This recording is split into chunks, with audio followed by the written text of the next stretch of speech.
was signature. Was it just I like love Tobey Maguire. a line with a dot? Dang. I love Tobey Maguire, I think he's amazing. So it must be fun having everybody ask you 5,000 of the exact same questions. No, it is actually. It's really fun meeting everybody. I think it's great. Because you do get to talk about the greatest film of the year. Do you like it? It's Yeah, wonderful. Thank you very much. It's amazing. I mean, you must have just been so happy to be part of this. I think the film really projects the book really well onto the screen, and I think it's just. I really love the film. I came out shaking and crying. Well, I didn't come out crying. I cried in the cinema. Really? I really, really enjoyed the film. Wow. Because I thought I'd be looking at it going, "Ah, that's the day that happened, and that's the day that happened." But I wasn't. It was kind of like I took an out-of-body trip and just became somebody else for a minute and just sat back and watched the film.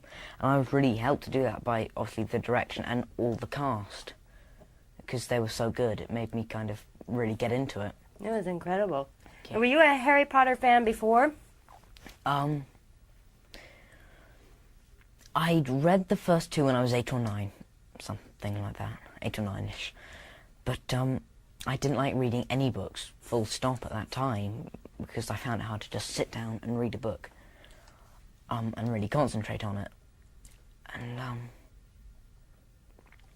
then I got the part, and I read the first one, and I was only planning on reading that one, but then I felt, I love this, I have to read the second, and I love that, I have to read the third, and then the fourth. And then, of course, I got to the end of the fourth and fifth. I couldn't find one, but I really look forward to the fifth one. But it was just, I love them now, but before I hadn't really concentrated on them too much.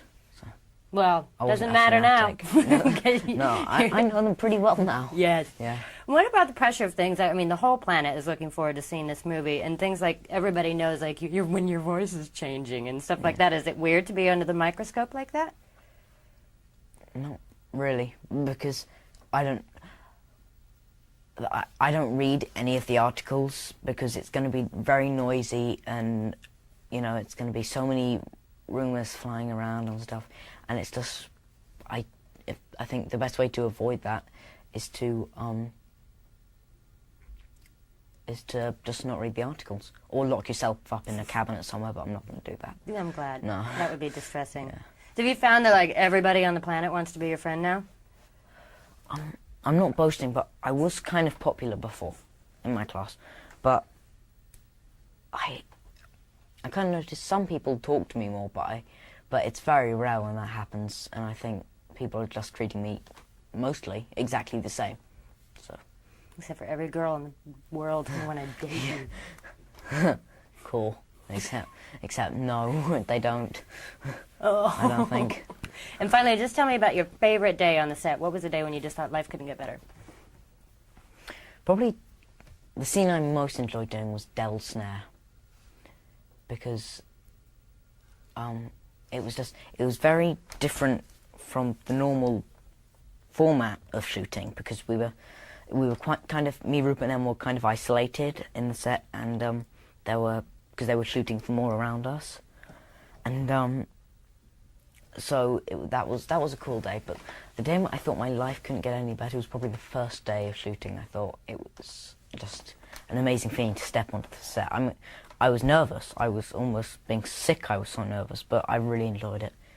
Excellent. Well, I'm glad you did, because Thank you you. were marvelous. Thank you very much. I'm glad you